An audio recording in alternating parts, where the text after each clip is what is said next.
Eh, Innalillahi. Berdasarkan riset, ada 5 penyesalan terbesar orang yang mau meninggal, tapi nggak pernah ada yang bahas.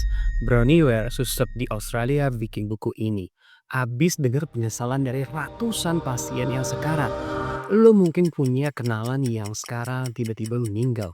Atau punya penyakit kronis yang hidupnya jadi nggak senikmat dulu lagi.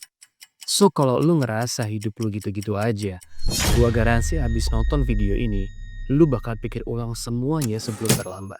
Oke, dari buku Top 5 Regrets of Die, penyesalan pertama orang-orang sekarat yang mau meninggal pas di interview adalah nyesel karena terlalu sibuk kerja. Gue juga sering lihat teman-teman gue di Jakarta berangkat kantor jam 4.30 pagi, anaknya belum bangun, pulangnya lembur, anaknya udah tidur. Oke lah hari biasa sibuk gitu ya, tapi hari libur bukannya main sama anak-anak malah main itu. Anak-anaknya pun dikasih TikTok atau YouTube. Astagfirullah. Banyak orang yang seumur hidup kerja keras tapi di ujung jalan mereka sadar mereka lupa hidupnya sesungguhnya.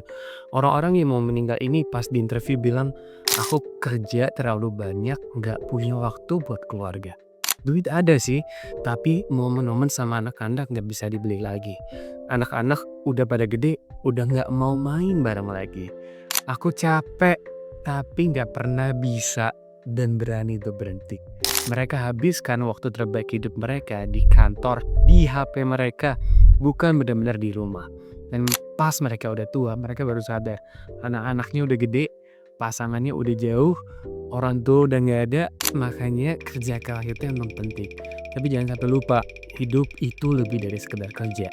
Anak kita tumbuh bakal cepat banget. So, kita masuk ke poin yang kedua. Itu adalah nyesel karena nggak berani jadi diri sendiri. Seberapa banyak dari kita yang hidup cuma buat nyenengin orang lain. Ambil jurusan kuliah karena disuruh orang tua. Kerja di kantor yang nggak disuka, tapi takut buat keluar, takut buat default untuk pindah. Ikut-ikutan ngerokok, ikut-ikutan ini itu biar diterima di lingkungan, biar bisa dibilang asik. Dan akhirnya hidup buat ekspektasi orang lain, bukan buat diri sendiri. Di rumah sakit, Bronnie Ware di bukunya bilang, banyak orang cerita aku pengen ngejar mimpi ini yang belum tercapai, tapi dulu takut omongan orang. Aku harusnya berani lebih awal, sekarang kayaknya udah telat. Tapi pertanyaannya, mau sampai kapan sih kita hidup dengan topeng, bayang-bayang orang lain? Kenapa kita nggak jadi diri sendiri aja? Rasulullah udah bilang, barang siapa yang mencari hidup manusia dan membuat Allah murka, maka Allah akan murka padanya. Dan dia juga bisa buat manusia pun jadi ikutan murka. Agama kita tuh udah ngejelasin bahwa jangan hidup cuma buat dapat validasi orang lain. Berharap sama orang lain. Jangan sampai kamu ngelakuin sesuatu cuma biar dipuji, biar dibilang keren, atau biar diterima sama circle atau lingkungan kamu. Kalau itu bikin kamu jauh dari kebenaran, malah Allah yang akan murka. Dan ujung-ujungnya orang-orang yang kamu kejar approvalnya juga bakal ninggalin kamu. Jadi ngapain, lakukan aja yang benar, yang niatnya baik, yang emang kamu banget. Nggak usah ikut-ikutan gitu. Kalau itu bukan yang kamu mau, hidup bukan soal pleasing everyone atau nyenengin semua orang. Kita semua pasti mati dan penyesalan paling pahit itu ketika kita sadar kita hidup bukan jadi diri sendiri. Berani jadi diri sendiri, niatin karena Allah, karena yang benar-benar paham kita dan terima kita, terima kamu ya cuman dia. Nah, poin ketiga, Bronnie Ware bilang ini orang banyak nyesel karena nggak berani ungkapkan perasaan. Banyak orang sebelum meninggal yang pada sekarang itu yang di interview, dia bilang aku harusnya berani bilang dari awal. Pengen bilang aku sayang kamu ke orang tua tapi gengsi. Pengen bilang aku maafin kamu ke teman, tapi nunggu-nunggu terus sampai akhirnya udah mau meninggal. Pengen bilang aku butuh bantuan, tapi takut dibilang lemah dan akhirnya waktu mereka habis. Nggak ada ya yang tahu kapan kesempatan terakhir buat ngomong-ngomong hal-hal kayak gini kalau orang terdekat kita. Jadi kalau ada orang yang penting di hidup kita, bilang aja sekarang, karena besok bisa aja udah nggak ada lagi.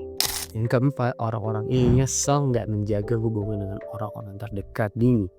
Ada orang-orang yang selalu ada buat kita, ya nggak sih? Sahabat-sahabat dari kecil kita dulu, yang dulu sering nongkrong bareng, keluarga yang selalu dukung kita, orang tua yang selalu nunggu kabar kita. Tapi kita tuh sibuk kerja, sibuk ngejar mimpi, sibuk sama dunia sendiri. Sampai suatu hari kita menghubungin mereka tapi udah nggak bisa lagi. Atau kitanya yang udah sekarat. Di buku ini dibilang, di rumah sakit banyak yang nangis bilang, "Aku harusnya lebih sering ketemu mereka. Aku terlalu sibuk sampai lupa orang yang dulu selalu ada buat aku." Nggak ada yang salah dengan kita mau sibuk. Tapi jangan sampai kita kehilangan orang-orang yang berjasa buat kita, orang-orang yang paling berharga, lebih berharga dari apapun. Dan terakhir, banyak orang nyesel yang nggak melakukan hal yang menurut mereka bisa membuat mereka bahagia. Dan ngelakuin hal yang bikin bahagia, udah ambil kesempatan pas masih ada. Nggak coba sesuatu yang selalu ditunda. Di akhir hidup mereka, mereka banyak yang bilang, harusnya aku berani coba. Harusnya aku kejar impianku lebih awal.